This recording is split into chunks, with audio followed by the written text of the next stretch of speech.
Yo creo que la presidenta no quería dar más nombres porque irremediablemente cuando hablaba de propagandistas contra el gobierno, llegaría al Arraqui. Y es obvio que al Arraqui tiene un odio contra Claudia Sheinbaum, contra su gobierno. Por ejemplo, vea lo que dice Carlos Alarraqui eh, en sus columnillas, estas pedorras que sube. Nada más tantito, Ceci, no le vamos a dar promoción tampoco a Alarraqui, pero de esto habla la presidenta. Conocidos y amigos. Vamos al telegrama. La cabeza del telegrama dice: telegrama dirigido a los no cuatroteístas, y entre paréntesis, no tienen madre. Estimados no cuatroteístas, ¿sabían que estamos gobernados por puros delincuentes? Y si no me creen, ahí les van algunos ejemplos, no todos. Rocío Nale, la rata del sexenio anterior, que se robó de dos bocas más lana que Alibaba y los 1,500 ladrones, terminó como gobernadora en Veracruz en lugar de terminar en la cárcel. Mario Delgado, uno de los virreyes del Huachicol, terminó como secretario de Educación. Andrés Manuel Jr. terminó también más rico que Alibaba y los 730,000 ladrones. Ahora secretario de organización de Morena y primer precandidato a la presidencia en el 2030.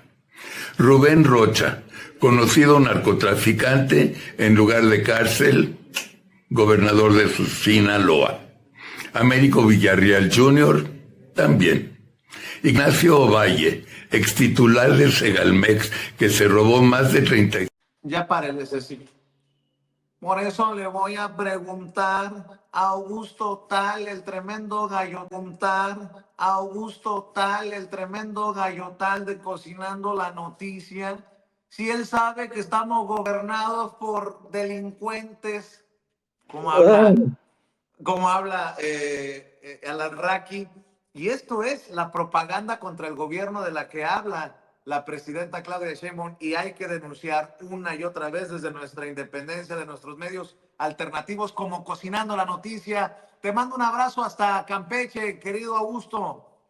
Así es, Vicente, buenos días tengan todos ustedes. Efectivamente, así es como diría el buen Biomayimbu, tiene la voz aguarrientosa la Raki, no sé cómo habla tanto, pero mira, querido amigo, yo creo que se está equivocando de periodo, porque tal vez en los gobiernos del PRI, por ejemplo, un Javier Duarte, un César Duarte, y te voy a hablar del sureste: Alito Moreno, Rolando Zapata, Mario Villanueva, Roberto Borges. Ahí eran verdaderos pillos, a tal grado de que Villanueva y Borges en la cárcel y eran gobernadores de Quintana Roo. En Yucatán no se habla mucho, pero hay muchos terratenientes, y ni se diga de Javier Duarte. Entonces, a echar culpas sin pruebas es muy fácil. Si no, vemos ahí también a Anabel Hernández, por ejemplo, esta escritora de ciencia ficción. Pues la verdad es que están completamente polarizados, con la venda en los ojos de que ya no les llega el famosísimo Chayo, el Chayo nuestro, el Chayo suyo de cada día.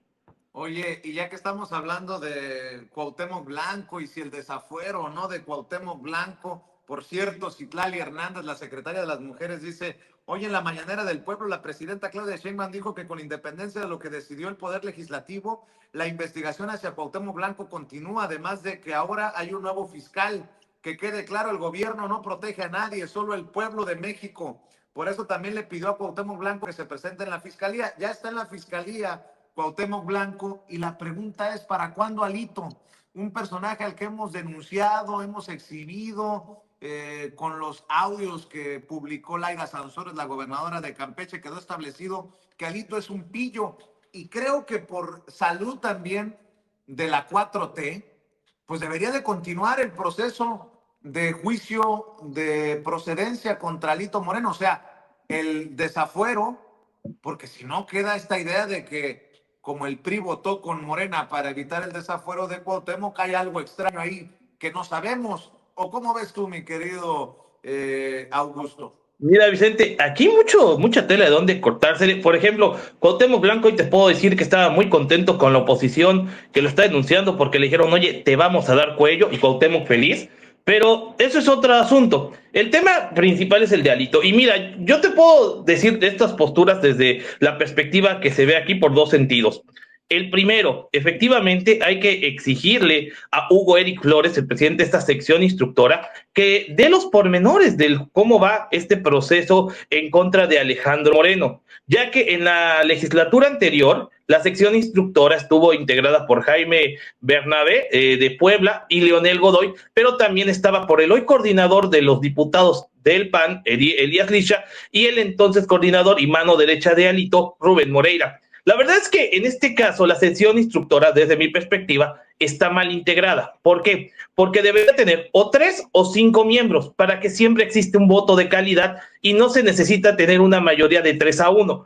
¿Por qué? Porque cuando metes partidos de oposición, obviamente van a proteger sus intereses, como pasó en la legislatura anterior. Ahora, la situación en la que está Alejandro Moreno es más que obvia. Y te voy a poner un dato de Campeche, porque, por ejemplo, al día de hoy, cuando menos 5 exsecretarios del gobierno de Alito Moreno han sido vinculados a proceso. Uno de ellos acaba de salir de prisión porque estaba recluido en el Centro de Readaptación Social de San Francisco Cobel por el desvío de primero 25 millones de pesos como secretario de Economía y después cuando lo ponen como director del Instituto de Capacitación para el Trabajo del Estado, otros 3 millones. Le pusieron una multa, una fianza de 300,000 pesos en razón de 30 millones que había desviado, entre otros tantos que se le han vinculado a proceso. Eso demuestra la notable corrupción que existía en el gobierno de Alejandro Moreno. Ahora, la cuestión es que Hugo Eric Flores tiene que ser muy puntual al señalar esto, porque parece ser que todo se está desviando en atención al desafuero de Cuauhtémoc Blanco. Esos medios que tú bien dices y la presidenta ha señalado desinforman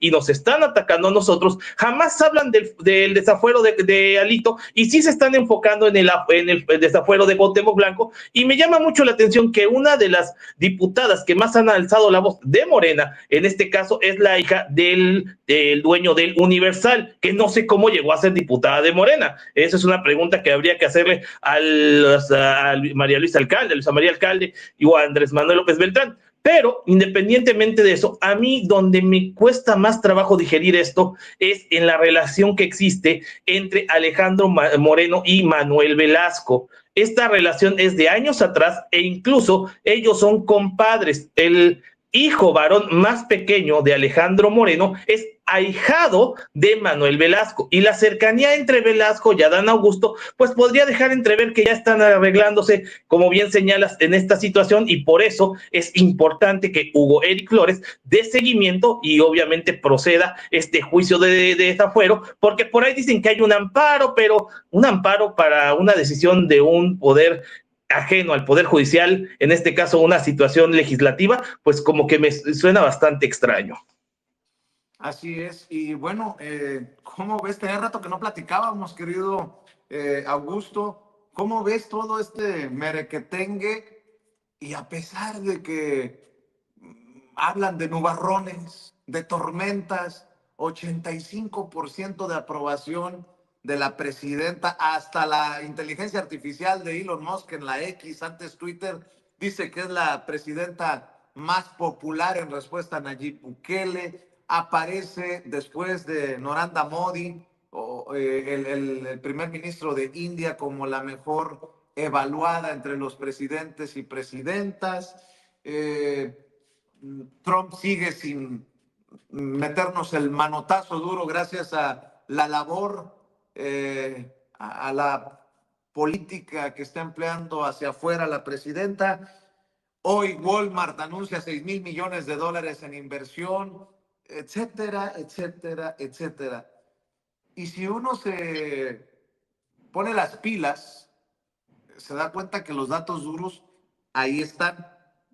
Pero si uno prende la radio, si uno ojea los periódicos, si uno le pone a la televisión, pues ven otro país, un país diferente a los paleros que estamos en YouTube.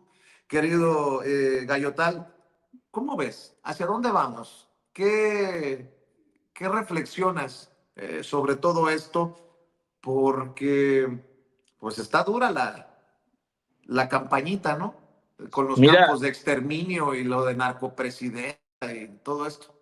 Mira, la verdad es que no nos sorprende este tipo de ataques burdos, este tipo de ataques infundados, este tipo de ataques armados a través de montajes al estilo Loret. Veía hace un momento esta cápsula deplorable de Loret de Mola con Broso haciendo mofa de una situación difícil, que no es nada nuevo, Vicente. Estos campos de adiestramiento se vienen dando desde el sexenio de Vicente Fox, desde el sexenio del mismo Cedillo, que no se conocía porque no había estos medios de información. Antes la información la manejaban unos cuantos y decía qué pasaba, qué no pasaba, y si era tendencia a nivel mundial era por la relevancia. Por ejemplo, recuerdo muy pequeño cuando mataron al cardenal Posadas Ocampo, que fue una cuestión muy violenta en el aeropuerto de Guadalajara, una de las principales ciudades de México, pero de ahí, si hubiese sido por los medios de comunicación normales, no hubiese trascendido, pero por la figura que representaba, pues caminó, ¿no? Pero en este sentido, te puedo decir que yo, que estoy en el sureste del país, que he visto lo difícil que ha sido que Campeche crezca económicamente, que Yucatán, a pesar de que Mérida es un puerto referente a nivel mundial, pero que Yucatán crezca, porque se tiene muy estigmatizado. Es que Mérida está muy bien, sí, pero los otros 126 municipios estaban mal, salvo por ahí Valladolid, que es medio turístico, pero párale de contar con los otros. Y lo mismo pasa con Quintana Roo, ¿no? Sí, las zonas de playa están preciosas, pero hay municipios muy mal, en muy malas condiciones. En este sentido, hemos visto que se viene la prosperidad, sí, a cuentagotas, porque no es nada inmediato, pero hay mucha confianza en la inversión. Vemos, por ejemplo, te cuento un poquito de lo que sucede aquí. Hace un año, una empresa ensambladora de Corea trajo una fábrica para hacer piezas para vehículos. Se va a inaugurar próximamente una maquiladora también de una empresa estadounidense. Entonces hay inversión, y esto es a consecuencia del Tren Maya. Tú tuviste la oportunidad de venir a aquel informe del presidente López Obrador en 2023, y por algo había decidido venir a Campeche, porque Campeche es la entrada a la península de Yucatán. Para poder entrar por tierra tienes que pasar por Campeche, y actualmente existe un esfuerzo conjunto tanto de la gobernadora de Campeche, la gobernadora de Quintana Roo y el gobernador de Yucatán, todos de Morena, de crear un proyecto en común que se llama Orgullo Peninsular, precisamente para respaldar lo que dice la presidenta Claudia Sheinbaum Pardo, para hacerle frente a esta cuestión arancelaria de Donald Trump. Entre que si entra y no entra, recordemos que tenemos que buscar la autosuficiencia alimentaria, de producción, etcétera, y precisamente la península de Yucatán es la península más rica en cuestión de recursos, agua sobre todo, que es prácticamente lo que carece gran parte del país. Entonces, tomando en cuenta esto y tomando en cuenta lo que viene creciendo la península con el Tren Maya, que ojo, todavía no está al 100%, el presidente dio y dejó la pauta y dejó los primeros rieles, las primeras estaciones, pero recordemos que el proyecto del Tren Maya va más allá de un tren de turismo, pero también un tren de transporte de carga, un tren para paso cotidiano, y esto es paulatino, no se va a dar de la noche a la mañana. Efectivamente todavía hay algunos bemoles, pero por ejemplo, actualmente ya se están construyendo, ya se tienen varios hoteles del proyecto Tren Maya. Está el de Calakmul, está el hotel de Tzna, próximamente también hay uno en el norte del estado, con frontera con Yucatán. Entonces, todo esto viene a acrecentar la economía, no solamente en cuestión de las obras del gobierno, sino también del pueblo, porque pasas por un municipio en donde hay una estación del Tren Maya donde se construyó, y ves que los restaurantes mejoraron, los servicios han mejorado a consecuencia de estas obras. Y eso era lo que decía el presidente López Obrador. Todavía la semana pasada, el dientes de burro calabacero Ricardo Salinas Pliego sacó un reportaje en contra del acueducto de Calakmul, inaugurado por el presidente el año pasado. Ese acueducto, nosotros tuvimos la oportunidad de estar ahí, de ver la inauguración, de ver cómo trabajaba en Calakmul, y nos explicaban que esto es paulatino, que tienen que llevar el agua prácticamente 30 kilómetros hasta Calakmul, y el problema no es el acueducto, sino la red de distribución del municipio, que pues no tiene la capacidad para la fuerza con la que están llevando actualmente el agua. Por eso ya se anunció que a partir de este año se empieza a mejorar, a cambiar la red de distribución, para que la gente de la cabecera municipal de Calakmul, en Ixpujil, tengan el recurso, el vital líquido. Entonces, el proyecto del presidente ahí está funcionando, sí, así, pero pues obviamente están estas notas tendenciosas de Salinas Pliego, de TV Azteca, de Televisa, de Milenio, para denostar el trabajo que se está haciendo en el sur. Pero hay que reconocer, por ejemplo, y demostrarles que en el sur son los estados menos violentos, más seguros del país. Incluso el Departamento de Estado de Estados Unidos, que es muy estricto y tú lo sabes con qué países, qué lugares recomendar, solamente tiene palomeados en México como lugares a visitar Yucatán, Mérida y Campeche. ¿Por qué? Porque precisamente estamos en un lugar tranquilo, es un lugar seguro, y este discurso de lo que pasa en Jalisco, pues sí, como decía tu invitado anterior, hace dos invitados, perdón, hablaba muy certeramente de quiénes han gobernado Jalisco. Jalisco nunca ha sido gobernado por Morena. Siempre estuvo primero el PAN con Alberto Cárdenas, luego siguió Márquez, ultraconservador, yunquista, luego vino Aristóteles Sandoval, y luego viene esta cuestión de Enrique Alfaro y Pablo Lemos, que ojo, Movimiento Ciudadano efectivamente está muy metido con la delincuencia organizada. Te voy a dar un dato, aprovechando el espacio, porque luego no me invitan, es cierto, ya sé que esta es mi casa, pero mira, hace 2 años, 3 años para ser exactos, en Campeche, por ejemplo, mandaron con el chamuco, porque este era de los malosos, a José de Jesús Arambul Villegas. Él fue candidato de Movimiento Ciudadano a una alcaldía en Nayarit. Nayarit, que por cierto, yo ya esa zona de Nayarit, Jalisco y Michoacán lo conocemos como el cártel del occidente, de Cuello Blanco, porque Aristóteles, Silvano y el exgobernador de Nayarit, que por cierto, Roberto Sandoval, se encuentra preso en los Estados Unidos por nexos con el grupo de aquellos de las 4 letras con sede en Jalisco. Entonces, a este señor, al famoso candidato, a José de Jesús, aquí en Campeche lo siguió una célula de los grupos delictivos con los que tenía nexos, y lo mandaron con el malandro, lo mandaron con el malo, con el mero chamuco, y en esta cuestión se dio la situación de que este personaje incluso ya había mentido sobre que él ya había fallecido, que ya lo habían ejecutado. O sea, había falsificado un acta de defunción allá en Nayarit, y vino a Campeche con otra identidad, suplantó identidad, pero no se la creyeron y le dieron cuello aquí. Imagínate de qué grado de personas es las que están hoy rodeando Movimiento Ciudadano. Pues mi querido Augusto, bien dices, esta es tu casa.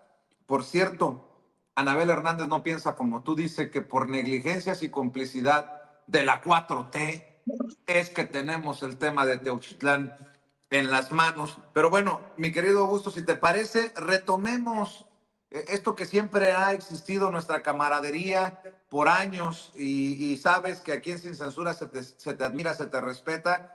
Y en momentos en que están muy manoseadas las cosas en los algoritmos y en las visualizaciones, aquí siempre tienes las puertas abiertas, querido Augusto, y cerremos invitando a la audiencia a que esté al pendiente de tu contenido en Cocinando la Noticia, porque no has parado. Aquí sigues en pie de lucha y hay que reconocerlo, mi querido Augusto. Así es, mi querido Vicente. Primero que nada, agradecerte de nueva cuenta este espacio, reconocerte, y la verdad me pongo chinito cada vez que lo recuerdo y me da mucho sentimiento, porque después de que en su momento muchos me dieron la espalda, que consideraba compañeros, colaboradores o amigos, tú fuiste el único que me brindaste la mano, que me diste el espacio en 2019, cuando acudí a aquella primera mañanera con el Guayabera Power, bautizado aquí en Sin Censura, con Rafa Herrera, que en esa primera mañanera yo llegué como literal venadito a tierra de cazadores,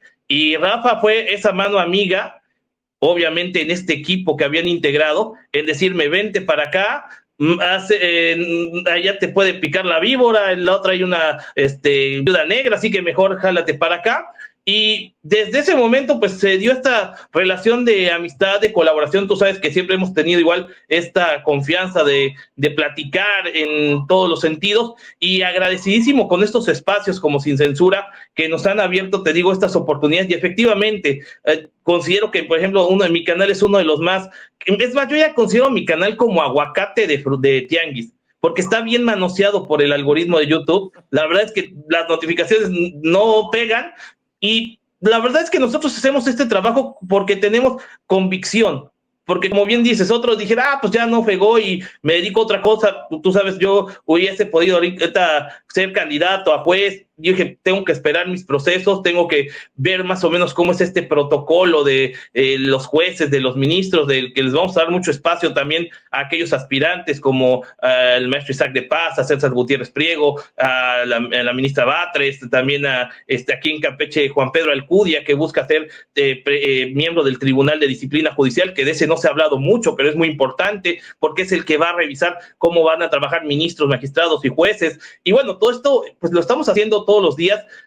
Nuestro contenido es diario, tratamos de hacer de 2 a 3 videos diarios de todo tipo, ya más para que la gente también conozca un poquito de lo que se está haciendo en la península de Yucatán. Así que pues están invitados a seguirnos en nuestras redes sociales, aquí en YouTube, en Cocinando la Noticia, así lo buscan, así debe aparecer, en redes sociales, como bien señalas, en X, antes Twitter, @gallotal, en Facebook, igual Cocinando la Noticia, y bueno, es ahí donde más nos movemos. Esperemos pronto migrar a TikTok, pero es muy dinámico y yo hablo mucho, así que me cuesta mucho trabajo luego resumir todo lo que tengo que decir en muy poquito tiempo.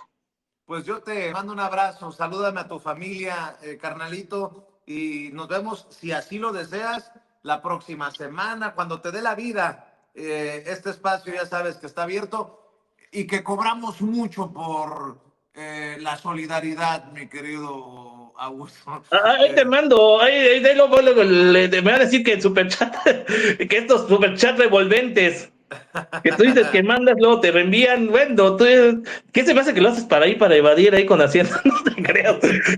Pero bueno, nos estamos viendo y efectivamente síganos aquí en Cocinando la Noticia para que ustedes también se informen pues de lo que pasa en el sureste, que es muy importante, porque recordemos que el presidente López Obrador le apostaba mucho a esta zona del país y desgraciadamente luego se vive un chilangocentrismo muy marcado en donde pocas veces se muestra las cosas que pasan aquí. Pues estamos al pendiente. Te mando un abrazo y ya te decía, saludos a la familia. Cuídate mucho, ¿Vale? querido Augusto Tal. Augusto Tal, director, fundador de Cocinando la Noticia. Y voy de amigo a amigo, el maestro Jaime Hernández, maestrazo Jaime Hernández, fundador y conductor de su espacio en YouTube, No Apto para Cínicos, gran amigo, corresponsal de guerra, no mamadas como López Dóriga o Loret de Mola, corresponsal mexicano en el extranjero por décadas. Mi querido Jaime, pues quedaron como imbéciles esos que